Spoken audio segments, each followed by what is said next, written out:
Bayangin kamu tiba-tiba dengar suara yang gak cuma keras, tapi suara yang punya tekanan fisik. Di level tertentu, ini bukan lagi soal telinga berdenging. Tubuh manusia bisa mengalami kerusakan yang serius. Dan fakta pentingnya, peluncuran roket menghasilkan suara yang jauh melampaui batas pendengaran manusia. Tekanannya cukup kuat buat merusak struktur, mengganggu sistem, bahkan menghantam lingkungan di sekitarnya.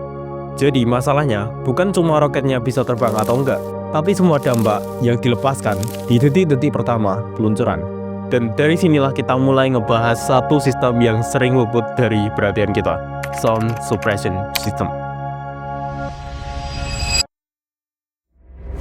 Kita masuk ke pembahasan pertama, sistem peredam suara. Ada satu momen paling berbahaya dalam peluncuran roket. Detik pertama mesin roket menyala, semua energi dilepaskan. Di momen ini, tiga hal terjadi sekaligus. Tekanan ekstrim, getaran hebat, dan suara yang nyaris gak masuk di akal. Dan justru, disinilah salah satu PR terbesar buat para insinyur dan teknisi. Sekedar gambaran, tekanan suara dari peluncuran roket bisa mencapai 180, bahkan lebih dari 200 desibel. Di level ini, suara bukan lagi sesuatu yang kita dengar, tapi sesuatu yang benar-benar menghantam. Gelombang suara ini memantul dari tanah dan struktur di sekitarnya, lalu balik lagi ke roket itu sendiri. Artinya, roket bisa mengalami kerusakan akibat hantaman suara, bahkan sebelum sempat meninggalkan landasan. Dengan hal ini, muncul pertanyaan, kalau tekanan suara seperti ini bisa ngerusak salah satu teknologi paling canggih di dunia, gimana cara ngatasinnya? Jawabannya ada di Sound Suppression System. Singkatnya, ini adalah sistem yang dirancang buat menurunkan energi suara saat peluncuran. Caranya bukan dengan teknologi aneh-aneh, tapi dengan air dalam jumlah yang sangat besar. Di sekitar launchpad atau landasan, ada tangki air berukuran lasik. Dan saat mesin dinyalakan, air ini dilepas sekaligus ke area peluncuran dan flame charge. Begitu kena panas ekstrim dari exhaust roket, air langsung berubah jadi uap. Proses perubahan dari cair ke uap ini menyerap energi panas dan energi suara. Air dan uap yang menyelimuti struktur launchpad membantu menurunkan tekanan akustik supaya nggak mantul balik ke roket atau pilot. Sistem ini penting buat melindungi roket, pilot, dan manusia di sekitar peluncuran. Sebagai gambaran skalanya, di sistem modern seperti milik NASA, lebih dari 400.000 galon air dilepaskan hanya dalam hitungan detik setiap kali roket diluncurkan. Sekarang masuk pembahasan kedua. Gimana kalau sistem ini gak ada? Sebagai gambaran suaranya, roket besar seperti NASA SLS bisa mencapai sekitar 176 desibel saat fase awal peluncuran. Ini jauh lebih kuat dibandingkan suara jet komersial manapun. Dan ini penting, yang berbahaya bukan cuma kerasnya, tapi tekanan yang dibawa suara itu. Terus apa yang terjadi di area pad atau peluncuran? Seperti yang udah dijelasin sebelumnya, tanpa sound suppression system, gelombang suara dari mesin roket akan memantul dari permukaan pad dan struktur di sekitarnya. Pantulan ini menciptakan gelombang tekanan akustik yang saling memperkuat. Akibatnya, tekanan suara bisa merusak struktur pad itu sendiri. Getaran akustik bisa menghantam kendaraan dan pilot, dan komponen roket bisa ngerusak bahkan sebelum roket benar-benar lepas landas. Kayak alih-alih dibuang, energinya justru terperangkap di area peluncuran. Yang sering jadi pertanyaan, apakah ada dampaknya ke manusia? Walaupun sound suppression system utamanya dirancang buat melindungi roket, tekanan suara yang dihasilkan tetap sangat berbahaya kalau kena manusia. Sebagai perbandingan, pendengaran manusia normal berada di kisaran 0 sampai 130 desibel.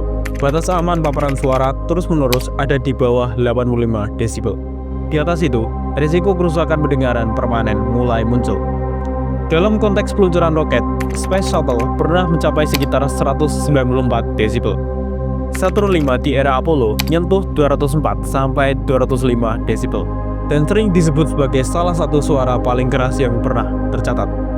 Roket modern seperti yang dimiliki SpaceX masih menghasilkan sekitar 150 desibel di pad dan lebih dari 120 desibel di jarak sekitar 10 km. Dan jika dilihat dari dampak ke publik, efek ke warga sekitar sangat bergantung pada jarak. Makanya saat hari peluncuran, publik selalu dilarang berada dalam radius terdekat dari pad. Bukan cuma karena risiko ledakan atau debris, tapi juga karena tekanan suara ekstrim dan getaran struktural. Tanpa sistem peredaman, gelombang suara yang sangat keras bisa menyebar hingga beberapa kilometer, sebelum akhirnya turun ke level yang lebih aman. Dalam jarak beberapa kilometer, paparan suara tanpa peredaman berpotensi menyebabkan kerusakan pendengaran secara mendadak, getaran fisik yang terasa jelas, hingga rasa nyeri dan ketidaknyamanan ekstrim. Baru di radius yang jauh lebih besar, misalnya di atas 10 km, suara mulai jauh melemah meskipun tetap terdengar. Sekarang masuk ke pembahasan ketiga. Kita bahas tentang air. Untuk roket besar seperti NASA Space Launch System, sekali aktivitas sistem peredaman suara bisa menghabiskan 300-400 ribu galon air. Itu setara lebih dari 1-1,7 juta liter air yang dilepaskan dalam waktu yang sangat singkat. Bahkan dalam konfigurasi tertentu, laju aliran airnya bisa mencapai 900 ribu galon per menit. Sistem ini bisa diaktifkan puluhan detik sebelum peluncuran dan berakhir beberapa detik setelah roket berangkat. Selama momen singkat itu, air disalurkan ke bawah roket, ke permukaan launchpad, dan ke flame trench. Tujuannya bukan sekedar membasahi.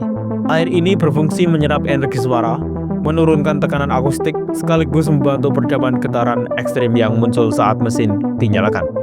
Supaya semua ini bisa terjadi, dibutuhkan reservoir air berukuran masif, sistem pompa bertekanan tinggi, pipa besar, dan kontrol aliran yang presisi. Semua ini bekerja dalam hitungan detik. Kita masuk ke pembahasan terakhir. Seberapa siap untuk biak? Masalah air di sound suppression system bukan cuma soal jumlah, tapi soal air seperti apa yang bisa kita pakai. Dalam praktiknya, sistem peredaman suara di launchpad hampir selalu menggunakan air tawar yang bersih. Karena air dengan kandungan garam, mineral tinggi, atau partikel bisa jadi masalah yang sangat besar. Garam mempercepat korosi, mineral bisa bikin kerak, dan partikel bisa nyumbat nozzle. Kalau ini sampai terjadi, sistem deluxe nggak bekerja secara optimal. Komponen cepat rusak, dan biaya perawatan bisa saja melonjak. Jadi sound suppression system tidak dirancang untuk langsung memakai air laut mentah. Sebenarnya bisa pakai air laut, tapi harus diolah dulu atau pakai material khusus tahan korosi. Artinya, nambah sistem, nambah biaya, dan nambah kompleksitas.